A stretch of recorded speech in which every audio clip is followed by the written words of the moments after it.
Soy Alberto Artero, empecé mi camino profesional en banca, en gestión de fondos, banca de inversión y banca privada.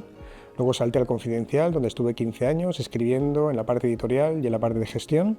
Dejé el Confidencial hace 3 años, ahora soy advisor de CEOs directamente a través de consejos asesores o consejos de administración y soy asesor de Bridgewater y por eso estoy aquí.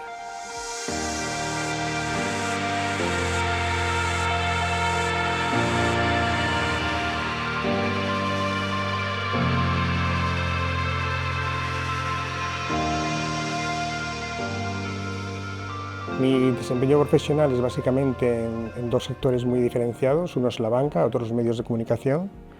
En banca he trabajado en 3 áreas muy distintas, gestión de fondos de inversión, luego trabajé en banca de inversión, especialmente en el mundo de la intermediación de renta variable, como equity sales, en bancos españoles y luego bancos internacionales, y la tercera parte en banca privada. En todos estos casos, las dificultades que tenía eran básicamente técnicas, que son dificultades de un conocimiento de un producto que tienes que vender a un tercero,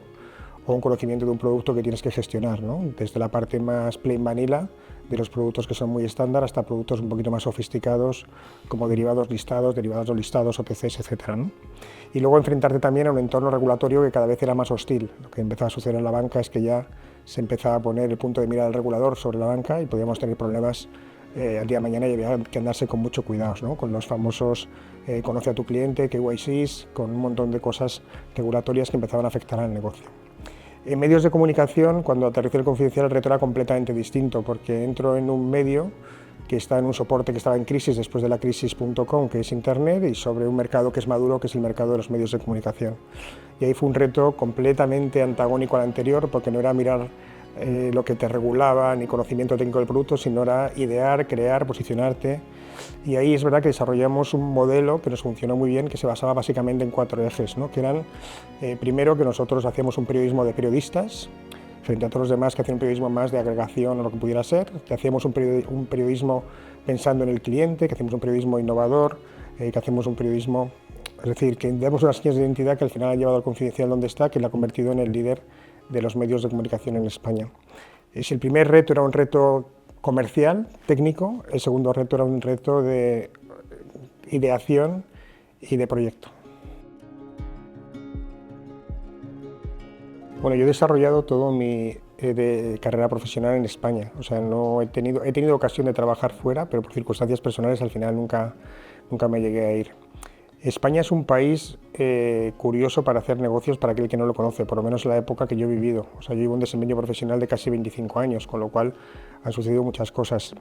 Y lo que me ha marcado mucho en ese tiempo era la necesidad de intentar vencer aquellas barreras que muchas veces suceden cuando el que te encuentras enfrente no es capaz de comprender la propuesta de valor que tú le haces. En banca era bastante fácil porque yo iba con marcas internacionales y nacionales que obviamente compraban el producto porque tenía la garantía de calidad de ese banco nacional o internacional, ¿no? Pero en el Confidencial fue un proyecto muy bonito porque nosotros estuvimos durante mucho tiempo saliendo al mercado con una promesa de valor, en el sentido que nosotros salíamos al mercado diciendo, oye, al final el Confidencial va a ser el periódico más influyente de este país, se dirige a un público que es esencialmente influyente, vas a tener las noticias más relevantes que lo van a hacer los periodistas más importantes. Cuando tú facturas 2 millones de euros y sales al mercado a decir esto, realmente el mercado te mira con muchísimo escepticismo, ¿no?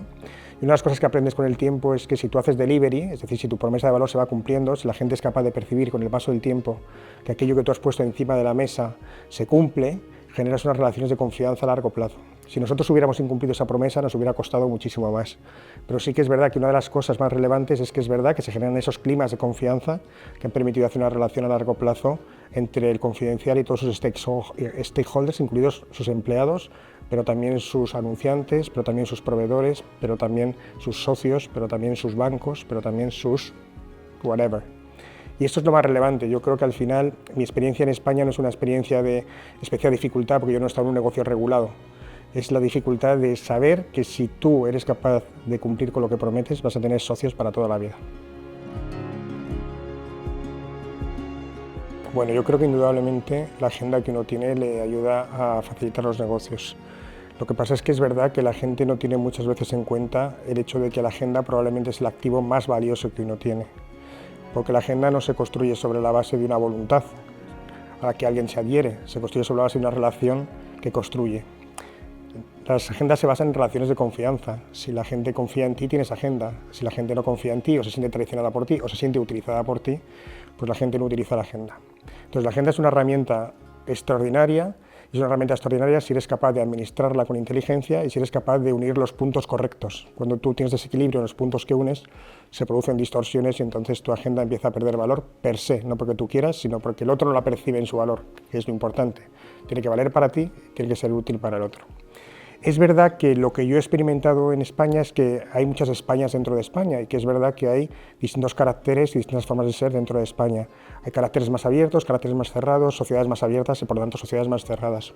Mi experiencia es que en algunas regiones de España ni siquiera la agenda es válida per se, sino que tienes que ser introducido por alguien que venza esa barrera de confianza, que vaya más allá de una relación profesional previa que tú has podido tener con alguno. Y eso, indudablemente, es un obstáculo a la hora de hacer negocios. Me refiero a regiones del noroeste de España o del norte de España en general, que son sociedades un poquito más cerradas, y por el contrario, por ejemplo, la sociedad madrileña tiende a ser una sociedad muy abierta, donde la gente es muy utilitarista, en el sentido de que percibe enseguida el valor de lo que le propones y por tanto está dispuesto a responder enseguida a ese valor que le propones de una manera activa. Con lo cual, agenda sí, bien utilizada también, teniendo en cuenta que no es el único recurso en determinados lugares, pero que puede generar muchísimo negocio y muchísimo interés cruzado siempre. Bueno, aquí como decimos en España, yo voy a hablar de mi libro, que mi libro principal es El Confidencial, que es el proyecto desde luego del que estoy más orgulloso. Cuando yo aterrizo en El Confidencial, en el año 6, empezando a escribir, éramos apenas 18 personas, facturábamos 2 millones de euros y teníamos 100.000 lectores únicos diarios, que para nosotros nos parecía una barbaridad, o sea, parecía algo insuperable, ¿no? Tardamos del 1 al 6 en hacer los primeros 100.000 lectores únicos diarios, ¿no? Del 6 al 11, que fue una etapa en la que yo estuve más en el ámbito editorial, doblamos lectores a 200.000 lectores únicos diarios, es decir, tardamos 10 años en hacer 200.000 lectores únicos diarios, que ahora es una cantidad que se hace con un chiste, se hace así, se chasquean los dedos y ya está, ¿no? Y tardamos desde 5 años también en doblar facturación y en doblar plantilla, es decir, que pasamos de 100.000 a 200.000, de 2 a 4 millones y de 18 personas a 40, un poquito más que el doble, ¿no? Luego lo que sucedió es que a partir del 11, esa propuesta de valor que nosotros habíamos definido, que era, hacemos 5 cosas fundamentalmente, que hacemos periodismo independiente, periodismo de periodistas, periodismo de innovación, periodismo que está centrado en las nuevas tendencias también en términos de diseño y periodismo over the counter, que decíamos nosotros, que piensa más en el lector que en el propio editor, pues empezó a consolidar como una propuesta válida en un entorno en que la gente estaba viendo noticias con toda la crisis financiera que duró del 09 al 13 en España, más o menos, ¿no? Y ahí claramente el reto fue intentar organizar todo esto para algo que nos sobrevino y que nos superaba cada día, ¿no? En el año 21 nosotros facturábamos 23 millones de euros, éramos 200 personas, teníamos un EBITDA de 6 millones de euros, teníamos una posición de caja de 8 millones y teníamos millones de lectores diarios, esto en la mayor crisis financiera que ha vivido este país y la mayor crisis de los medios que ha vivido este país. Y el gran reto al que nos enfrentamos fue cómo éramos capaces de ser fieles a nuestro proyecto original, que era que nosotros éramos el periódico Los Lectores Influyentes, cómo éramos capaces de apuntalar el proyecto con gente profesionalmente muy válida, que fuera muy respetable para ese lector influyente que tiene poco tiempo, y en tercer lugar, cómo hacíamos de este periódico algo rentable, porque al final la rentabilidad en un periódico no es algo opcional, porque en la rentabilidad va tu independencia. Ese fue el gran reto, el proyecto más bonito de mi vida, lo que me ha dado la vida, todo lo que tengo, y cuando a mí me dice la gente, ¿y ahora cómo afrontas la vida? Digo, ya todo lo que tenía que hacer ya lo he hecho, ya se quedó ahí en El Confidencial, y feliz de ver cómo la criatura sigue funcionando y corriendo sola, y mucho mejor probablemente que cuando estaba yo. Yo creo que la gran ventaja que tiene Bridgewatch respecto a otras plataformas es que es una plataforma de profesionales para profesionales, en donde todos tenemos poco tiempo y mucha necesidad, y lo que hace Bridgewatch es ordenarnos esas necesidades para que podamos alinearlas con nuestros propios intereses y sacar de todo ello un bien común colectivo, que puede ser económico o relacional, da igual cualquiera de las dos cosas. Desde ese punto de vista yo estoy en los dos lados de la ecuación, o sea, soy una persona que tengo capacidad de generar por una parte negocio por la red de contactos que puedo tener y por otra parte puedo asesorar al negocio que tiene necesidades por mi experiencia en llevar negocios a donde los he llevado en los últimos años. Con lo cual, desde ese punto de vista, cualquier persona que tenga una necesidad de orientación estratégica, orientación de desarrollo de negocio, orientación comercial, comunicación, medios, etcétera, pues fenomenal. Y cualquier persona que tenga una necesidad económica, necesite realmente entrar en un mercado o contactar con algún sector o con alguna empresa en concreto, pues será difícil que yo no esté a tiro de piedra de cualquier persona para poder hacerle acceder a ella.